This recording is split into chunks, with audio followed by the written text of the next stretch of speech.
Hi, everyone. This is Mark Bates, and this is the Rabbit Room Apologetics podcast. Thanks for joining us. So, we basically finished up Genesis 1, which is the first 6 days of creation. Now, so we're moving on here real quickly to Genesis 2, verses 1 through 3, because this really should be part of Genesis 1. Okay? They just mixed up. They messed up when they put on the verse numbers and chapters. So, this is the seventh day. This is the end of it. Thus the heavens and the earth were finished, and all the host of them. And on the seventh day, God finished his work that he had done, and he rested on the seventh day from all his work that he had done. Remember, catch that duplication there, right? That's that chiastic structure. That's that repetition that once again points to the fact that this is a Hebrew poem, right? And so should be treated not as just straight text, but as a poetry, right? So we can expect more symbolism, more metaphor, right? So those little clues help. So God blessed the seventh day and made it holy, because on it God rested from all his work that he had done in creation. All right, just a few things to cover in here. So the first thing is, the heavens and earth were finished, and all the hosts of them, and on the seventh day God finished his work that he had done. On the seventh day God finished his work. And the English translation here is pretty good, right? So, did he work on the seventh day, or did he not work on the seventh day? So that's the first question. So we do have, I have my little note here, which is from Dr. or Professor Emmanuel Tove, and he talks about how in the Samaritan Pentateuch, as well as the LXX and the Pesher versions, LXX is the Septuagint, right? It talks about God completed on the sixth day the work he had undertaken and rested on the seventh. And in the Masoretic Text, God completed on the seventh day. So what is it, right? And you always have to remember here that when we're reading an English translation, the vast majority of them are from, unless they tell you otherwise, are from the Masoretic Text. And the Masoretic texts were compiled, that's around the they started working around the 4th century, right, AD. Some a little bit earlier, some a little bit later. There were actually a fairly large group of Masoretes that worked on all of this. And they worked for several hundred years putting all this stuff together.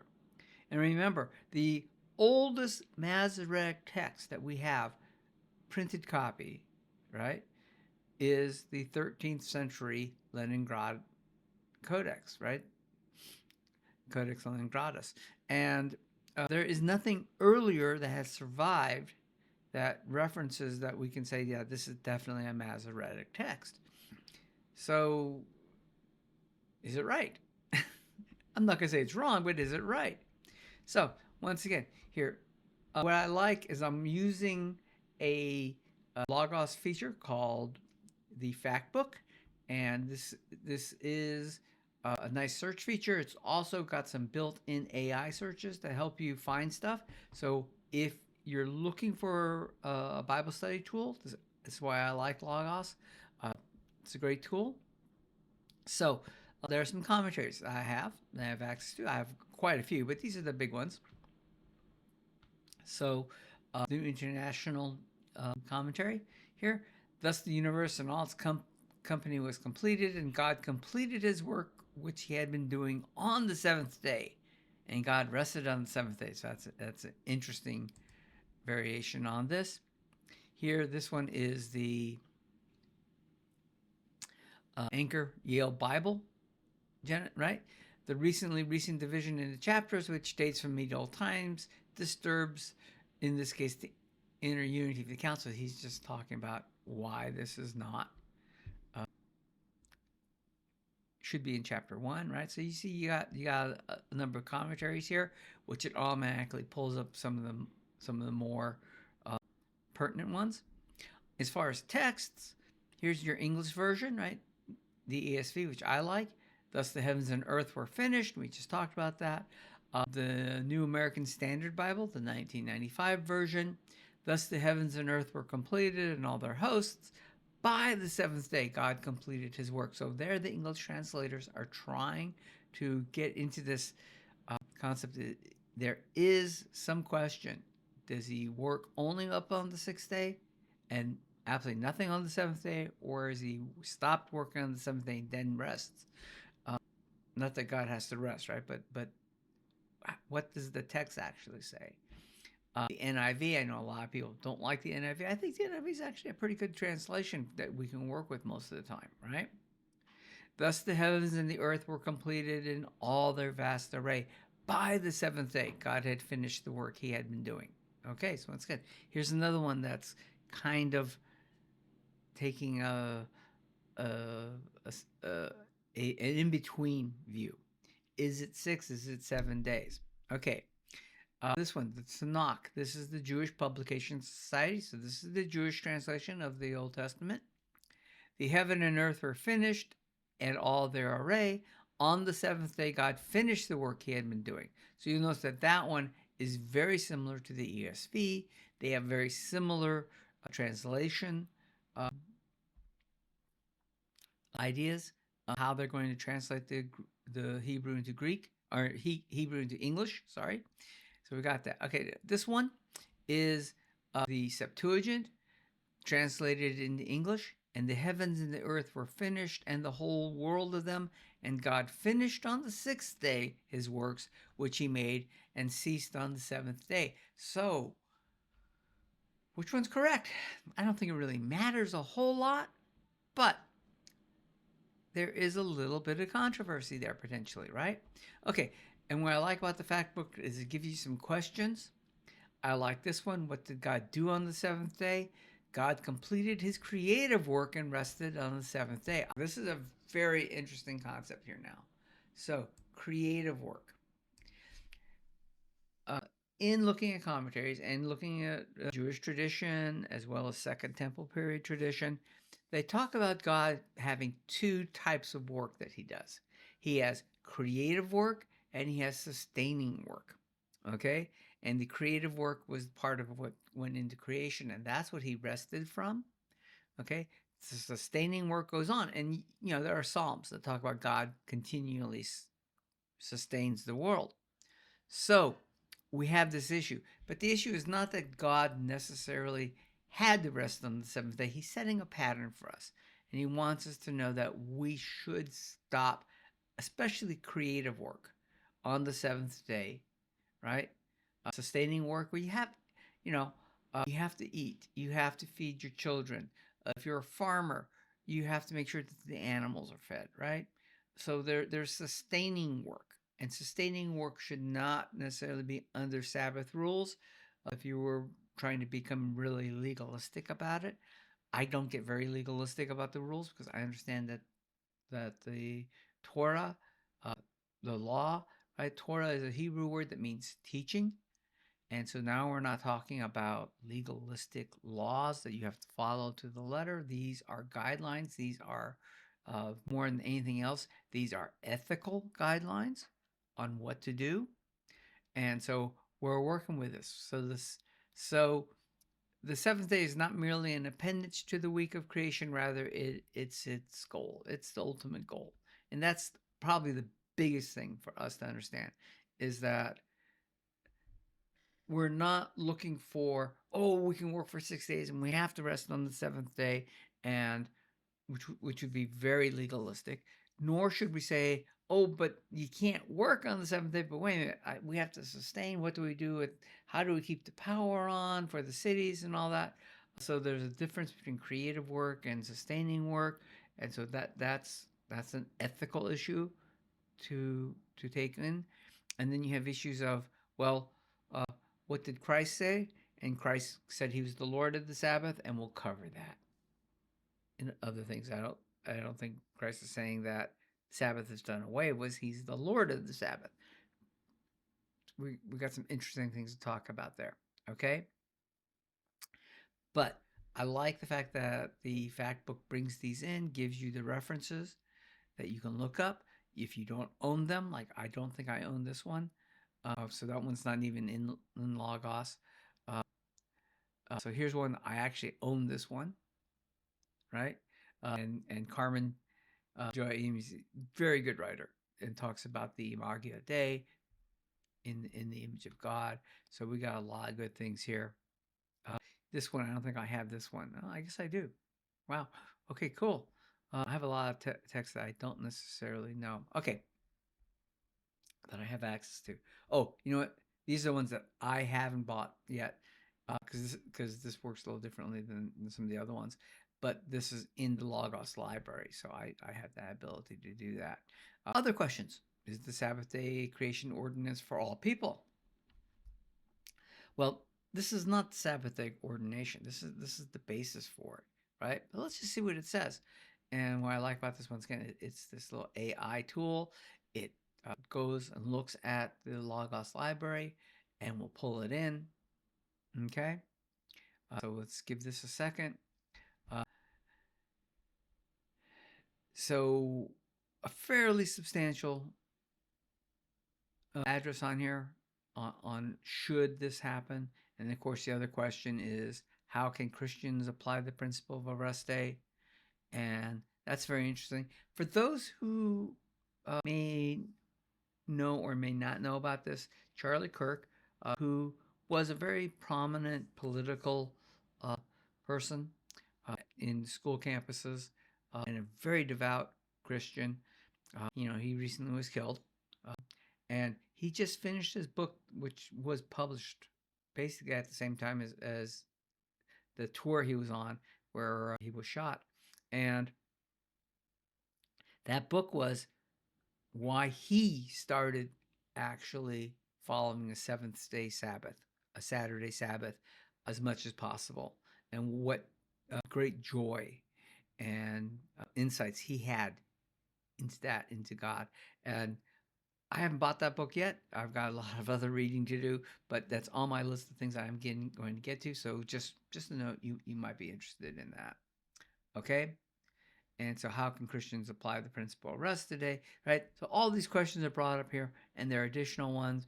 And if any of these questions are not full enough for you, I love the fact that if it says ask a follow-up question, it puts it into the study assistant, and that's available for you to start working with as well. So I like Logos. I like what this is, but the ultimate point of this particular podcast is there is this idea of resting on the seventh day that's brought in through the creation story. Genesis 2, 1 through 3 is actually should be part of the creation story in Genesis 1. So you need to always kind of put them all together. And this fits right in with my general thesis that at least the first Genesis story, right? The first creation story is not a story that is a literal 7-day, 7 24-hour day type time frame. It needs to be seen more in the context. The context being Moses has just taken the people out of Egypt, 400 years of slavery in Egypt, where they were not allowed to really know their own God and know their own scriptures. And they were forced to, live under the Egyptians, and they were, force fed Egyptian worldview and Egyptian cosmology, along with all the other ancient Near Eastern people. Because remember, Egypt went through, in that 400 years, went through many changes.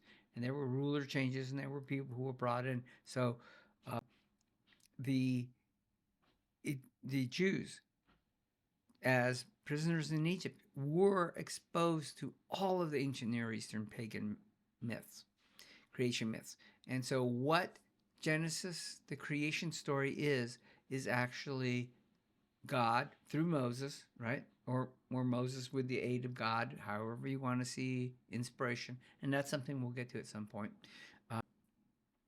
Is writing a polemic about how God created the world, and it was not done the way the pagan creation myths were, which were fights between chaos and the pagan gods, and how people owed them that. And there's this royalty aspect where the royalty were either semi-deity or deity, and they were part of this creation mythology.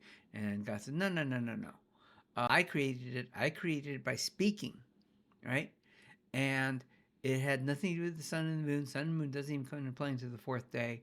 And there's light and there's darkness, and there's light and darkness, but there's no sun and moon. So this is light that comes only from God, and your reference point for that is going all the way to the end in Revelation with the new heaven and new earth, and there is no ocean, there's no sea in the new heaven and new earth, there is no sun, there is no moon, there is light that comes purely from Christ, right? And God, right? So all light comes from God, and God separated the darkness from the light because he's separating the chaos elements away from the order that he's creating.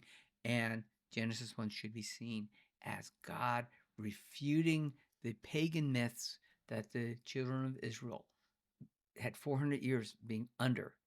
And now, bingo, I'm telling you how it really happened. I'm telling you that it is order from chaos. This is not a scientific text. This is a theological text. And that the pagans were wrong. And that I am the one true God. And that's the whole purpose here, right?